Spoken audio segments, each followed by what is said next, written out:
So hi guys, welcome back to another blog. कल ही foundation का रिज़ल्ट आया है और सबसे पहले तो जो बच्चे पास हुए हैं उनके लिए कॉन्ग्रेट्स। और आप तो स्टार्ट कर दो अपनी सी इंटर की प्रिपरेशन।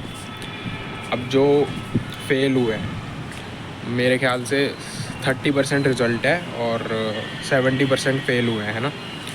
तो उनके लिए मैं ये कहना चाहूँगा कि आप फेल नहीं हुए हो, वो बस फेल एक वर्ड है। क्योंकि फेल वो होता है जो गिव अप करता है, ठीक है। आपने गिव अप थोड़ी ना करा है। आपने तो आप बस ये मान लो कि आपकी जो सक्सेस है वो 4 महीने से डिले हो गई, बस। और क्या हो गया। तो यार देखो, बुरा मानने की ज़रूरत है नहीं, क्योंकि मेरे को पता है बुरा तो लगेगा, चलो ठीक है। रोए भी होंगे कई लोग। और क्योंकि कईयों का ना ये पहला फेलियर था, क्योंकि 12th तक तो कोई फेल होता नहीं है। 12th के बाद सीधा सीए फाउंडेशन, और फिर उसमें फेलियर देखना इजी तो है नहीं, ठीक है।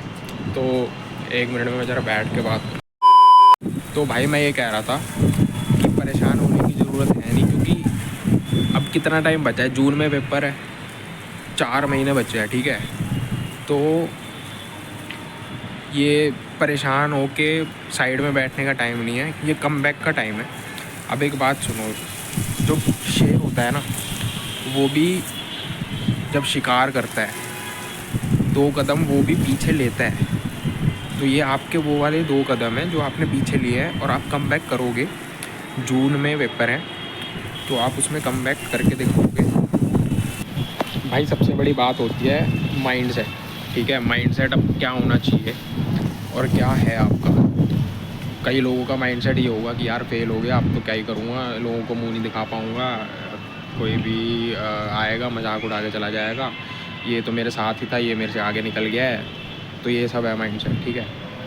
जो कि होना चाहिए ये कि आपको फेलियर को एक अपॉर्चुनिटी की तरह देखना चाहिए। अपॉर्चुनिटी कैसे?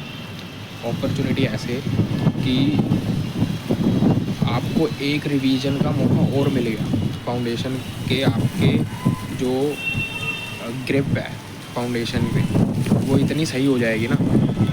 और दूसरी बात ये है कि आपको बुरा तो मानना ही नहीं चाहिए कि फ़ेल हो गया हूँ मैं या फ़ेल हो गई हूँ मैं, क्योंकि ये जो फेलियर है ना, ये आपको अभी नहीं आता तो इंटर में आता, वरना फाइनल में आता। क्योंकि जो पहली बार में पास हो जाता है उसको ओवर कॉन्फिडेंस का शिकार हो जाता है वो, ठीक है।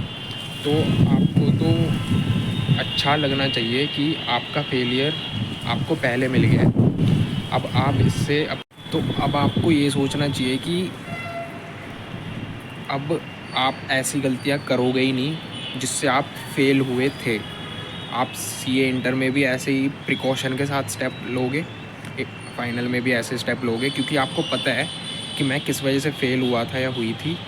तो अब मेरे को वो चीज़ करनी ही नहीं है, क्योंकि आपको पता चल चुका है कि मैं इस चीज़ की वजह से फेल हुआ था। या क्या हो सकता है कि आपने ज़्यादा 1-2 ही रिवीजन करी हो, 3-4 ना करी हो, या फिर आपने पूरा सिलेबस ही ना करा हो, या फिर आपने मॉक टेस्ट ना दिए हों। ऐसा कुछ रीज़न हो सकता है, ठीक है।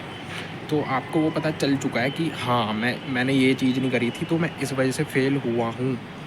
तो अब आप रिपीट मत करना ये मिस्टेक, सिंपल है।